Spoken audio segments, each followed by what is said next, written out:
Hey everyone, my name is Chloe and today I'm here to talk about my November TBR. So I am really excited to talk about all these books and really overwhelmed to talk about all these books because in September and October I kind of took a break from TBRs and readathons and things in general because August was really full with Deca TBR-athon and then baby prep, all that kind of stuff. I just didn't want to have a huge TBR. Now, November, as I'm filming this, I still have not had this baby, so I'm not sure how close to November they will come, but I think November, I'm ready to get back into it, and there's so many really great readathons going on that I am going to make a TBR for all of them and just hope for the best and see what happens. So let's get into the first one. So the first one is a readathon that happens every year, and I love it. It is Historathon, and this is hosted by Gloria Z. Thompson, Lindsay's Little Library, and Lena's Bookshelf. You guys, I love all three creators, and the goal is really to read more historical fiction. And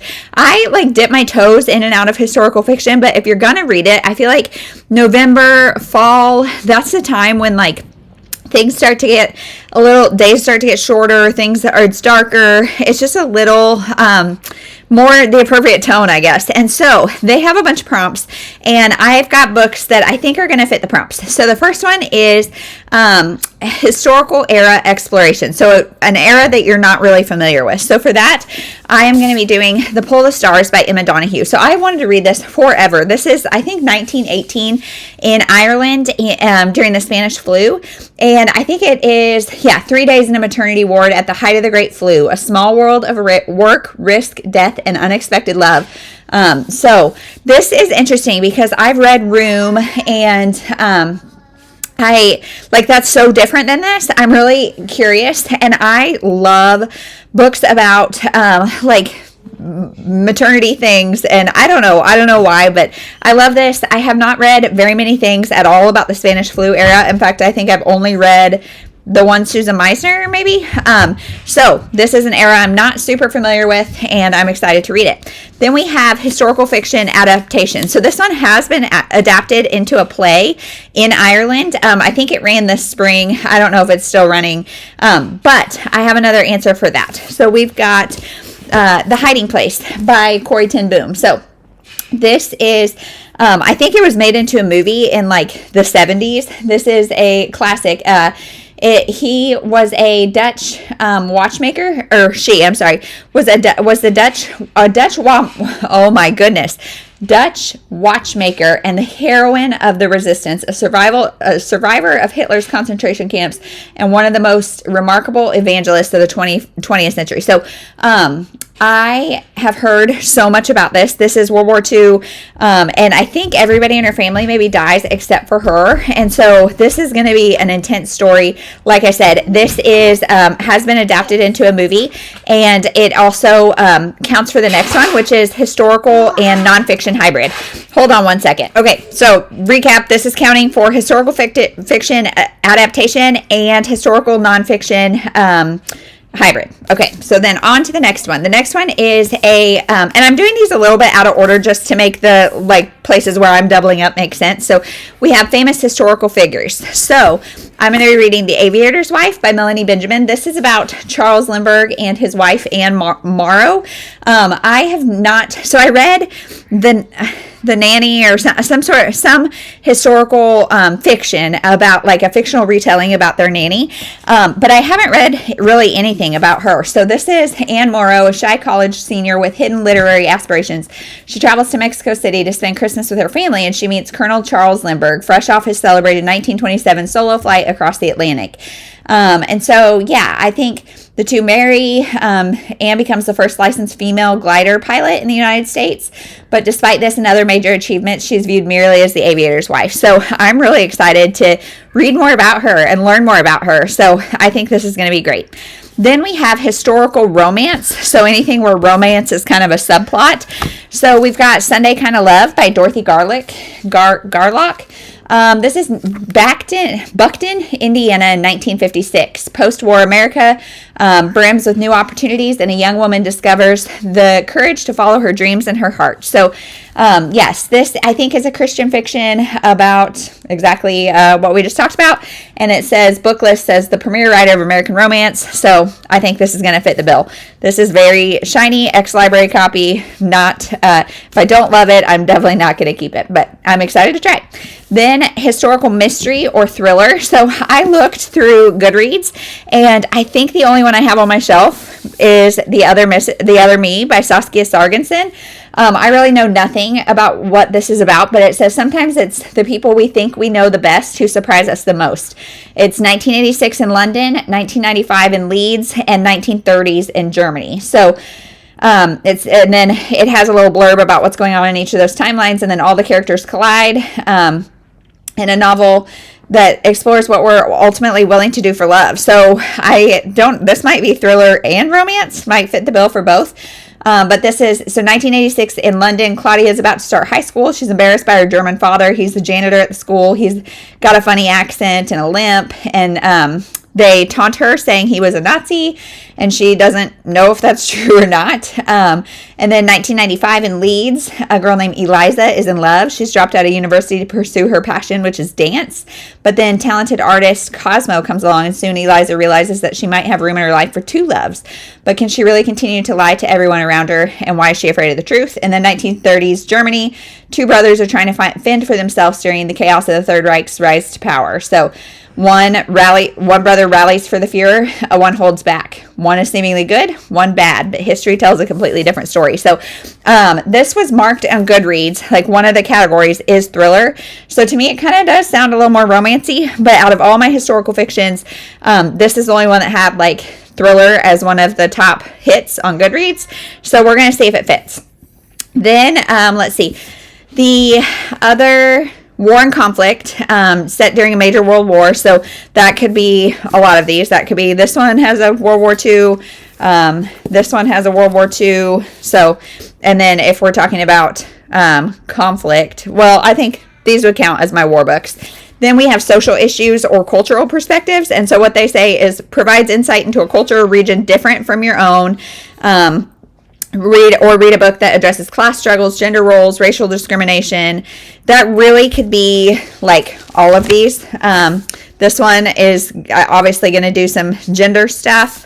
Let's see. Really, I would assume pretty much all of these. Pull of the Stars is Irish, and I don't know, that's a culture different than my own, so how this is dealt with. So I feel like that one is kind of harder to know. Like, I mean, I feel like all historical fiction is kind of dealing with that. So what exactly is it entailed, I think we'll find out when I read. But then the last one is historical fiction with a strong sense of place or strong setting. And again, I think this one will probably fit that bill. I can imagine this one fits that bill. Maybe even this one. I'm not 100% sure, but I think that really that one generally, a lot of historical fiction has a really strong sense of place.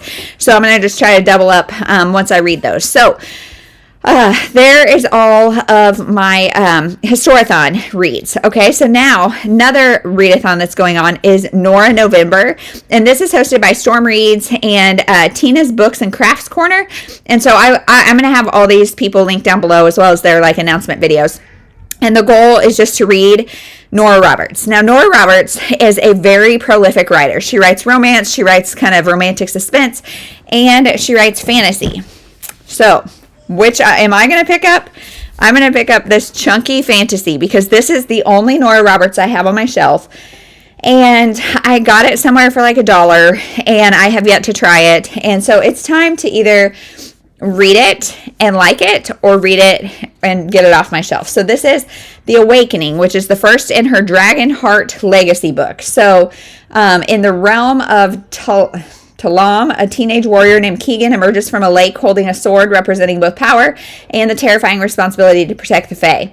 In another realm known as Philadelphia, a young woman has just discovered she possesses a treasure of her own, and when she spends a portion of it to search for her long-lost father in Ireland, she'll stumble into a world of magic and find a destiny she never knew she had. So I bought this because I heard people loving it, and I've heard that it's a little bit more digestible of fantasy, and because Nora Roberts writes so many just romances, I'm assuming this is going to be a little more digestible, but I definitely reserve the right to DNF this. But this is my only unread Nora Roberts, so by reading it, I'm going to be participating in Nora November. So then we have Winterathon, which is a bingo board of sorts. Okay, and this is hosted by Rainy Blue Reads, Leandra the TBR 0, Brittany Loves Reading, Reading Whenever, Reads with Kelsey, and I would rather be Read with Dr. B and the Book Herm. So I will link that down below, like I said. But I have quite a few different prompts that I could hit, but I'm going to go for one bingo. So I will have the bingo board up so you can see. I'll also have it linked down below if you want to participate. But if I go right in the middle, up and down, we've got over 400 pages. So this one that I'm already reading fits the bill for that. 5-star prediction. We've got the Pull of the Stars. I think this is going to be a 5-star read. Then Free Space, of course. Then Start a Series is this Nora Roberts, The Awakening. And then last is audiobook recommendation. So I'm going to be reading probably as many as I can of these on audio, but I'll say The Hiding Place by Corey ten Boom. So that is for sure one bingo in that, but I'm definitely going to be keeping my eye on it as I read throughout the month, because I've also got my book haul revisit. I was looking ahead. I have not filmed it to know like what books are in it, but I took a break from YouTube after having my third kiddo, and so from like September, well, I think maybe it was just September and October, I didn't have book hauls, and so I have November all the way through April, so I'm guessing it's going to be a big book haul revisit, so we'll see what's on that. But anyway, so I'm going to have reads for that, as well as these reads I've already talked about. So I'm guessing I'll be able to get more bingos. Okay, next is Nonfiction November. Of course, this is a long-running, well-loved readathon hosted by Book Olive, and the goal is really just to read more nonfiction. So what I'm going to do right now, obviously we know that I'm going to be reading The Hiding Place by Corey ten Boom. I've talked about this in every readathon so far. So now I'm going to cut to me going through my nonfiction bookshelf. So let's go upstairs and I will show you my nonfiction unread books. Okay, so this is going to be a quick run through of my nonfiction shelves. It's just this shelf, my unread nonfiction. And so all of these are possibilities. So we have As Nature Made Him, The Boy Who Was Raised a Girl. Then we have Come Back, which is a mother and daughter's journey through hell and back by Claire and Mia Fontaine. The Boy Who Was Raised a Dog and Other Stories from Child Psychiatrist Notebook. We'll Always Have Paris. This is one I'm really interested in, by Jennifer Coburn. I think it's her and her daughter. Mother-daughter memoir. So I am really curious about that. Coming Home by Brittany Griner. I love memoirs, so that's a possibility. Lucky by Alice Sebold. So I was definitely a kid, like a person, a millennial, we'll just say that. I read The Lovely Bones and loved it. This is, I think, a memoir of some abuse she withheld or like went through, and so I'm not sure I'm going to read that. Then A Life Impossible, Living with ALS by Steve Gleason. I could definitely see myself reading that. Just Mercy. This one I have heard nothing but good things, so I need to read that. Hiding Place by Corey ten Boom, of course. I'm actually going to pull that out. 3 Weeks with My Brother by Nicholas Sparks and Micah Sparks. Diet Girl, The Amazing Adventures of Diet Girl, which I think could be, it says the hilarious and heartwarming tale of a real-life superhero who got happy from the outside in. So I think that one could definitely just be the lighthearted thing I need. Then we have Am I Messing Up My Kids? And Other Questions Every Mom Asks. So I've read this on audio, and I really want to go back through it physically, and so I might do that. Then we have your 2, 3, and 5-year-old by Lois Bates Ames and Frances L. Ilg. These are old books. I read your 6-year-old and thought it was helpful-ish. 2, 3, and 5, I only have a 2-year-old, so I might read that. Your Child's Weight, Helping Without Harming. I'm not sure that, I'm going to read this ever because I listen to podcasts about that kind of thing, and I feel decently well-informed, but we'll see. Spiritual Parenting by Michelle Anthony. Sacred Parenting by Gary Thomas. This one is The Well-Trained Mind, A Gentle Guide to Classical Education. It is a chunker, and I don't think I'll be reading that soon. But Home Learning Year by Year. This is something I'm not going to probably check in with this November because it's kind of a check-in of what your kids should know at certain ages. And school's going to take a little bit of a back seat for a little bit here while we adjust to baby and stuff. So I'm not sure about that. Charlotte Mason Companion, same thing, just that's a different style of schooling, and I'm just not going to be reading that right now. Teaching from Rest. This might help give me a little bit of calm in the mom guilt that I'm sure I'll experience by taking a break from school, but it is thin and nice. Adult Children of Emotionally Immature Parents. Probably not going to read that right now. Life's Greatest Lesson. Maybe. What I've learned from the happiest people I know. Maybe. This is Teach, Creating Independently Responsible Learners. The Dream Giver by Bruce Wilkinson. The Rhythm of Life by Matthew Kelly. Brighter Than the Sun by Robin Roberts. I love Robin Roberts, and this is actually an ARC I got March of 22, so need to read that. The Relief of Imperfection. Could see me picking that up. Let It Go by Karen Eman. Also a good one. Have a Little Faith by Mitch Albom. Crazy Love by Frances Chan. My kids just came in here and turned on another light. That was helpful, girls. Thank you. The Best Yes by Lisa TerKeurst. Uninvited by Lisa TerKeurst. Bonding with the Blonde Women by Ellie LaFaro. So this is another Christian.